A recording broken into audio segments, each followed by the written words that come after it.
allocution. Comme le faisait bien ressentir Antoine de Saint-Exupéry, la guerre a souvent quelque chose d'inexorable et toujours quelque chose de terrifiant. Il disait à son propos, la guerre, ce n'est pas l'acceptation du risque, ce n'est pas l'acceptation du combat. C'est à certaines heures, pour le combattant, l'acceptation pure et simple de la mort. C'est donc bien grâce à Joseph Udo qui voulait faire passer ce message et grâce à son père et son grand-père que nous sommes réunis aujourd'hui. Cette cérémonie correspond parfaitement à une problématique qui me concerne au plus haut point, mais qui est aussi partagée par beaucoup, celle du devoir de mémoire. Comment expliquer à notre jeunesse? Comment leur faire prendre conscience de ce qu'ont vécu les générations antérieures? Cela paraît si loin, et pourtant cela est si proche à la fois. Comment faire comprendre à notre jeunesse que des générations furent décimées, des familles endeuillées et nombre d'enfants devenus soutiens de famille du jour au lendemain? Il faut bien leur faire comprendre que ces vies ont été données pour que la France demeure et que la République perdure.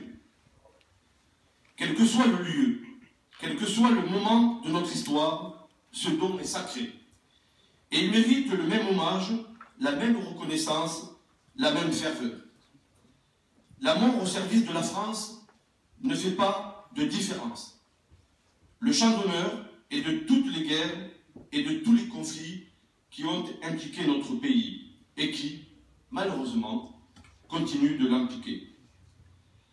Aujourd'hui, quelques 100 ans après le début de ce terrible conflit, si meurtrier, et 70 ans après la fin de la Deuxième Guerre mondiale, la France doit se souvenir du sacrifice de ses enfants et n'oublie pas celui de tous les hommes venus d'ailleurs pour mourir sur notre sol.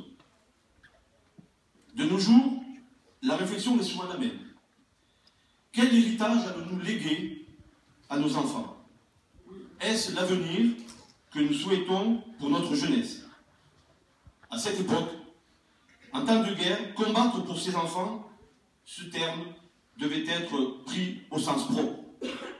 On se battait pour ses enfants, pour sa famille, pour sa patrie, au péril de sa vie. Il est primordial que nous gardions tout cela en mémoire si nous ne voulons pas reproduire les schémas d'époque que nous souhaitons révolus. Soyons cependant vigilants. Regardons ce qui se passe à nos portes. Ne laissons pas monter les tensions annonciatrices de discorde et de malentendus. Nous voyons aujourd'hui des populations fuir les horreurs d'une guerre larvée. Tous ces hommes et ces femmes qui fuient leur propre pays et souhaitent simplement protéger leurs enfants. Il est urgent de trouver des solutions et c'est là que l'Europe doit prouver son bien fondé, sa cohésion et la grandeur à laquelle elle prétend. Aujourd'hui, si le message que nous souhaitons faire passer est avant tout un message de paix, empreint d'un rappel des valeurs de notre République, nous ne pouvons cependant pas cautionner les exactions d'oppresseurs et autres groupes comme Daesh qui continuent à semer la terreur.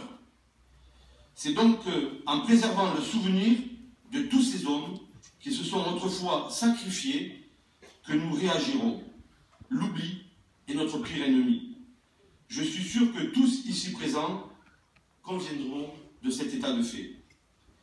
En cela, je me dois de rendre à nouveau hommage à celui qui nous a tous réunis aujourd'hui, Monsieur Joseph Udo, et qui, malheureusement, nous a quittés trop soudainement et trop tôt pour vivre cet instant qui lui tenait tant à cœur. J'en profite également pour saluer la famille de M. Udo qui est venu rendre un double hommage. D'une part à leurs aïeux, morts pour la France, et d'autre part à Joseph Udo qui a œuvré dans votre famille et dans sa vie professionnelle pour faire résonner dignement et porter haut le nom des Udo.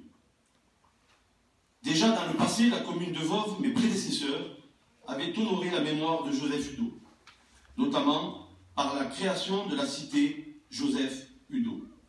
Je suis à mon tour honoré d'avoir permis cette commémoration qui résonne comme un hommage à cette famille empreinte d'amour pour sa patrie.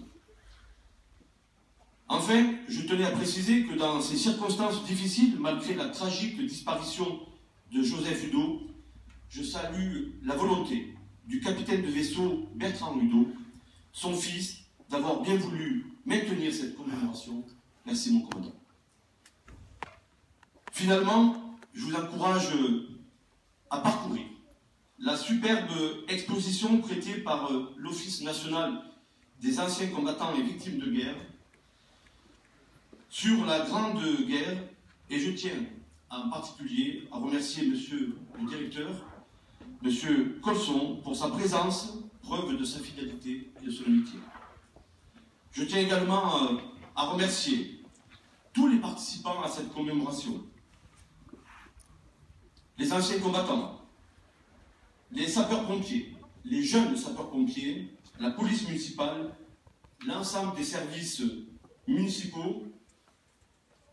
Bien sûr, tout cela ne pourrait se faire sans la volonté de mes amis adjoints et conseillers municipaux, et bien sûr, sans le tempo donné par notre formidable harmonie animée par l'ensemble des musiciens. En tout cas, je vous remercie pour cette présence chaleureuse et je vous souhaite une bonne fin de journée. Merci.